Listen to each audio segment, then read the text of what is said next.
എല്ലാവർക്കും നമസ്കാരം. ഇന്നത്തെ ശുഭചിന്ത. ഒന്ന് നേരെ നോക്കിയാൽ കാണേണ്ട ഒട്ടേറെ കാഴ്ചകളുണ്ട്.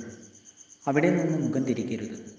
എല്ലാ കാഴ്ചകളും കാണണമെന്നില്ല, പക്ഷേ കണ്ടിരിക്കേണ്ടതൊന്നും നഷ്ടമാകരുത്. കണ്ണടച്ചിരിക്കുന്നതിനേക്കാൾ ഭയാനകരമാണ് പുറംതിരിഞ്ഞിരിക്കുന്നത്. പുറംതിരിഞ്ഞിരിക്കുന്നവർ ഒരു പ്രതീകമാണ്. എല്ലാ നിഷ്ക്രിയ മനോഭാവങ്ങളുടെയും കാഴ്ച ഒരു അനുഗ്രഹമല്ല, കാണാനുള്ള മനോഭാവമാണ് അനുഗ്രഹം. പലരും തള്ളിക്കളഞ്ഞ ചെറിയ കാഴ്ചകൾ പിന്നീട് വലിയ വിപത്തുക്കളായിട്ടുണ്ട്.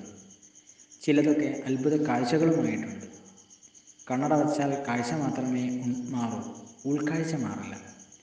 കണ്ണുകൊണ്ട് മാത്രമല്ല, ഹൃദയം കൊണ്ടുകൂടി കാണാൻ സാധിക്കണം. കണ്ണില്ലാത്തവരും കാണുന്നുണ്ട്. അവർ കണ്ട സ്വപ്നങ്ങൾ കാഴ്ചയുള്ളവർക്ക് വഴികാട്ടിയുമായിട്ടുണ്ട്. എല്ലാവർക്കും നന്മകൾ ഉണ്ടാകട്ടെ. എല്ലാവർക്കും ജീവിത വിജയം ഉണ്ടാകട്ടെ. നന്ദി, നമസ്കാരം.